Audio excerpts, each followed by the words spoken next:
let's bring in Bill Baruch, the president of Blue Line Futures. He's joining us for a look at a few he has on his radar and a few stocks he's got his eye on. Bill, welcome. It's good to have you with us and back on the show. Housing data today was one of the focal points this morning. For sure, the new home sales a little bit weaker than expected, and I noticed last month's actually got revised lower as well. Yeah, it's I think something having to do with obviously the supply chain, the lumber prices. It's been more recently a tough market. I think it's something like 4 to the last 6 numbers have missed expectations. Only about 2 months ago was above 1 million. Yeah, it's been soft overall. In that space, I know KHB is on the lineup here today. I'm looking. I own Pulte, and the stocks in general have pulled back, and I think that's also coming back with lumber.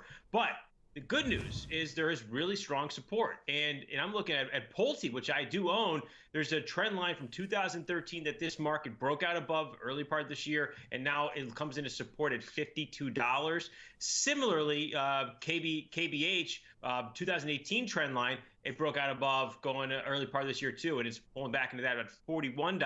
So I'm looking at big supports in this market here, and overall, I think you'll start to see a turn in the housing market, but it won't be here for maybe another month or two. I want to pull these charts here and put them side by side just to get a look at the two names you just brought to our attention and how they have recently come off the highs. You can see PHM, you're talking Pulte on the left, KBH, you got KB Home on the right. Now, the reason I ask this is because, well, you brought up lumber. I've been noticing copper's been coming off, but I guess, again, with KBH, I'm wondering, should investors be concerned? Have we seen the top of the mountain here? I mean, commodity prices, well, we looked at crude at the top of the show. That continues higher, maybe a little bit of a different scenario in terms of what's behind the bid there. I know you follow crude very closely, but commodities in general signaling a little bit of a different narrative here and kind of feeding into what Fed Chair Jerome Powell's been telling us is that, hey, the price pressures that we've seen recently, you can expect them to come off a little bit.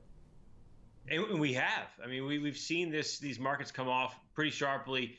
Metals in general. Obviously, lumber really started prior to the Fed. Copper, too. I mean, and really, one of the things, too, is China. China had said that they are going to sell off their metals reserves, and that started weighing on the market early part of last week, Sunday night into Monday in copper. And then the Fed news was sort of a dagger at the end, but we moved into $4, and $4 seems to look really good support. Copper's actually trading about 6% from its low.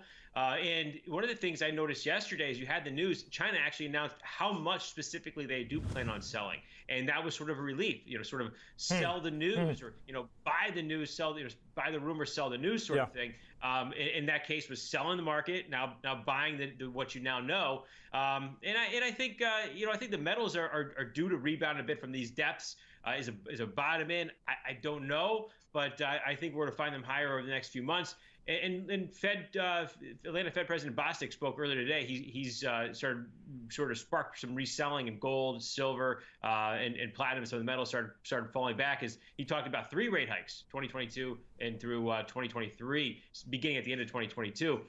He's moved. They're talking about him moving up the ranks, so people are listening when he speaks. They sure have been, and he's been calming concerns. Let's talk a little bit about Electronic Arts. EA said they reached a deal with AT&T to acquire the mobile game studio Playdemic for $1.4 billion. It looks like investors, well, you'd expect to see them come off a little bit in reaction to EA currently down by about 1 1/3% today.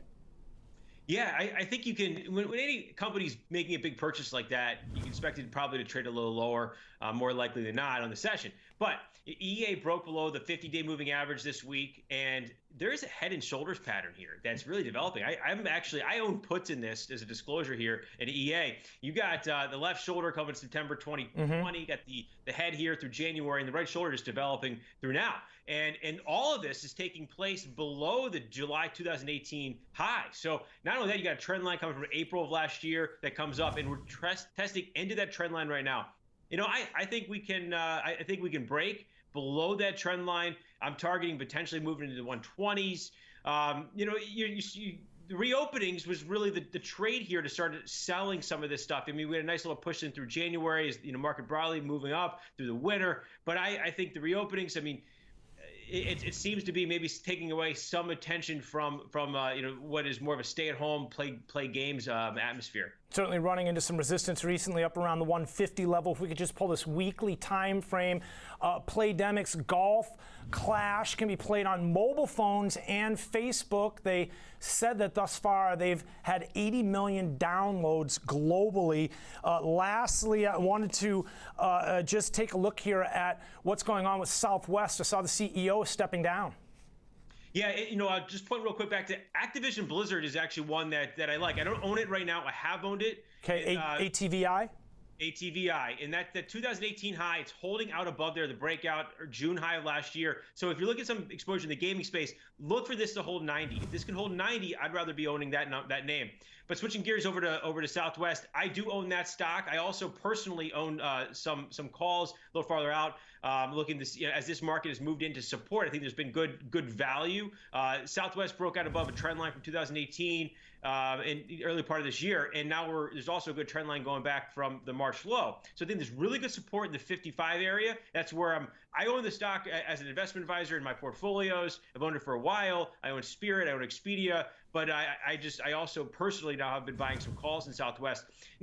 Kelly stepping down. He's been in the company for what, 35 years. He's one of there was the CFO prior to taking over the CEO role, and Southwest is known for their hedging. He's sort of a leader within that hedging. I mean, headlines in 2008, $1.5 billion they made in hedging. So a lot of this stuff is him. He's been driving this, and the culture there, I think it's great. But I don't think anything's going to change culture-wise. I don't think anything's going to change, with how the company's been acting overall, and things like hedging. And so I expect the stock to continue to perform. When these CEOs, they start getting in their 60s, it shouldn't be too much of a surprise that when people start stepping down. And he's giving himself a transition period through the first part of next year too. So I don't think it's any reason to be concerned about the stock at all, especially if this thing can hold technical support in the mid-50s. Speaking of the technical support, similar to the ATVI in terms of the position it's holding right now, lower extreme of a really well-defined area of consolidation that's been playing out for months right now. So if it does catch a bid there, energy up and through the middle, ultimately in theory promotes or opens the door for a retest of the upper extreme. I could see why you're somewhat bullish on these two names here, and appreciate you joining us this afternoon, Bill, to break it down, take a look at KBH and a couple of the other stocks you have on your radar, and think we should as well as we head into this late day trade. Bill Baruch's the president of Blue Line Futures. Bill, look forward to seeing you back here in the near future.